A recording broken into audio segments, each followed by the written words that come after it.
नमस्कार, आदाब, सत श्री अकाल, जय भीम, जोहार। मेरा नाम है नवीन कुमार। बिहार की राजनीति में रोज कुछ न कुछ ऐसा हो रहा है जो चौंका देता है।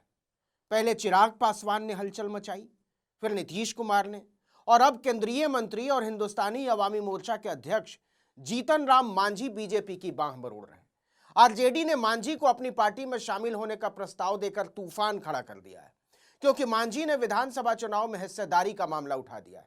इसे लेकर महागठबंधन की बाँछें खिल उठी हैं। अब इसके बाद से एनडीए में दरार की खबरें आने लगी। इसके बाद सफाई दी जाने लगी कि हम मांझी का पूरा सम्मान करते हैं और आगे भी करते रहेंगे।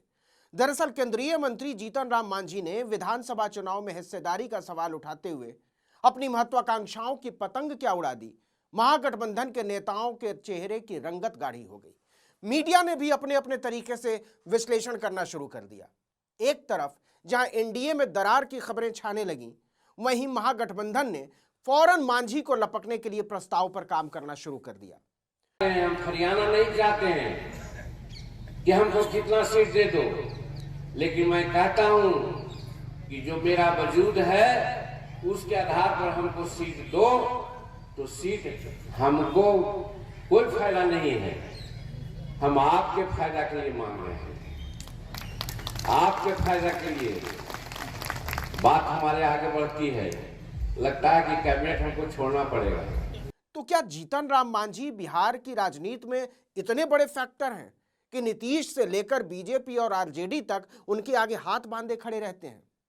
इस सवाल का जवाब जितना दिलचस्प है, उससे कहीं ज्यादा जानना जरूरी है।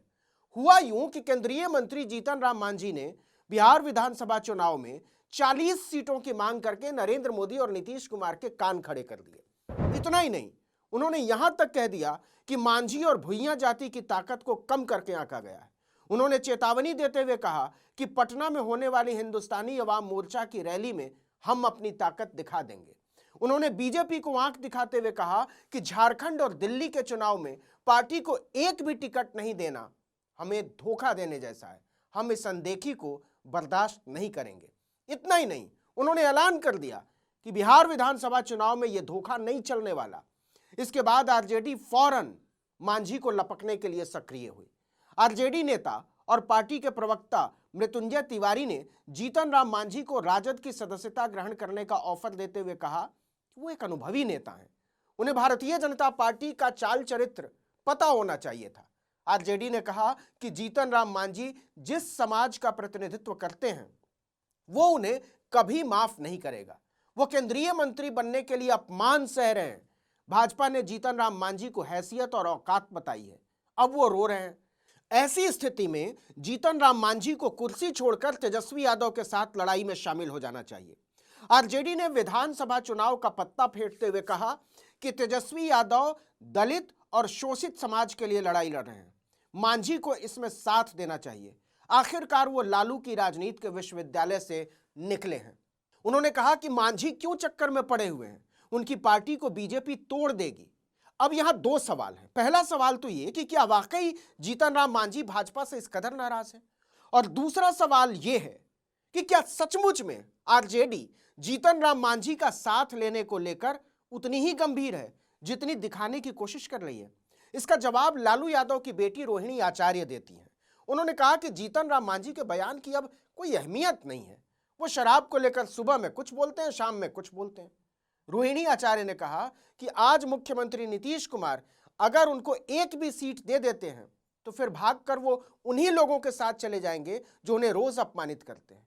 ये सिर्फ सत्ता के साथ बने रहने वाले लोग हैं, ये सिर्फ कुर्सी के साथ रहने वाले हैं।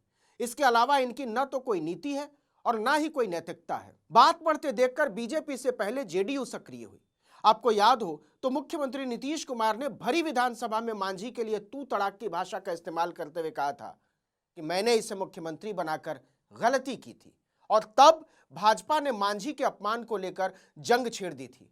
लेकिन अब वही मांझी कह रहे हैं कि भाजपा के साथ उनका सम्मान सुरक्षित नहीं है, उन्हें झारखंड से लेकर दिल्ली तक धोखा दिया गया है। इस पर सफाई देते हुए जेडीयू प्रवक्ता नीरज कुमार ने कहा कि हम पार्टी की अनदेखी नहीं की जा रही है, ये बात बेबुनियाद है। उन्होंने कहा कि प्रधानमंत्री नरेंद्र मोदी और बिहार के मुख्यमंत्री नीतीश कुमार ने केंद्रीय मंत्री जीतन राम मांझी को सही मायने में सम्मान दिया है। हालांकि जेडीयू प्रवक्ता ने झारखंड और दिल्ली में सीट न देने को धोखा कहने के सवाल पर टिप्पणी करने से साफ इनकार कर दिया। हालांकि उन्होंने यह जरूर कहा कि जहां तक जीतन राम मांझी का सवाल है तो हम उन्हें पहले भी सरकार में सम्मान देते रहे, अभी भी सम्मान दिया है।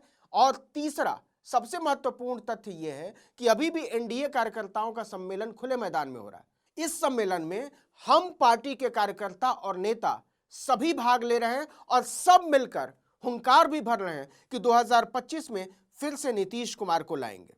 अब आइए जीतन राम मांझी की नाराजगी को लेकर भाजपा की प्रतिक्रिया पर। पार्टी के प्रवक्ता कुंतल कृष्ण ने इस सवाल को ही टाल दिया कि मांझी के सीट बंटवारे की मांग पर बीजेपी की राय क्या है। उन्होंने कहा कि एनडीए एक परिवार है और परिवार के लोग ही चुनाव लड़ते हैं। दिल्ली में आम आदमी पार्टी की सरकार को उखाड़ फेंकना है, वहां किसी भी दल का उम्मीदवार हो, वो एनडीए के सभी दल के उम्मीदवार हैं। इसीलिए इस मामले का कोई मतलब ही नहीं बनता है। अब जरा समझिए कि बिहार की राजनीति में जीतन राम मांझी की हैसियत और प्रभाव क्या है। तो वो महादलितों के बीच अच्छी पैठ रखते हैं, खासकर मुसहर और भुइयां जाति के बीच। बिहार में दलित समुदाय लगभग 16% है और महादलितों की संख्या 8 से 9% के आसपास मानी जाती है। किसी भी पार्टी के लिए इतनी बड़ी आबादी को दरकिनार करना संभव नहीं है। मांझी का प्रभाव मुख्य रूप से गया, जहानाबाद, अरवल और औरंगाबाद जैसे जिलों में है। लोकसभा चुनाव में उनकी मौजूदगी का भरपूर फायदा भी बीजेपी को मिला था, लेकिन विधानसभा चुनाव में वो अभी तक कोई कमाल नहीं कर सके। 2020 के बिहार विधानसभा चुनाव में उनकी पार्टी को सिर्फ 4 सीटें मिली थी, लेकिन किसी भी गठबंधन के साथ मिलकर चुनाव लड़ना उन्हें किंग मेकर की भूमिका में ला सकता है। हालांकि मांझी कभी भी खुद एक बड़े जनाधार वाले नेता नहीं रहे, लेकिन दलित वोटों के बंटवारे की सूरत में वो विरोधियों को नुकसान पहुंचाने की क्षमता रखते हैं। और यही वो बात है जिसने जीतन राम मांझी को बार बार पाला बदलने और सोच बदलने के बावजूद लगभग 1 दशक से प्रासंगिक बनाए रखा है। सबको पता है कि उनकी ताकत ज्यादा सीटों की बजाय सत्ता संतुलन और गठबंधन में उनकी उपयोगिता पर निर्भर करती है। इसीलिए मांझी का समर्थन भले ही कुछ खास मायने न रखता हो, लेकिन उनके विरोध और नाराजगी से सब डरते हैं। इस वीडियो में इतना ही, लेकिन अगर आपने आर्टिकल 19 इंडिया को अब तक सब्सक्राइब नहीं किया है तो फौरन कर लीजिए। बेल आइकॉन दबाइए, घंटी जैसी आकृति, लाइक कीजिए और कमेंट करके बताइए हमारा वीडियो आपको कैसा लगा। हमारा ट्विटर हैंडल है article19_India और मेरा ट्विटर हैंडल है नवीन जर्नलिस्ट। नमस्कार।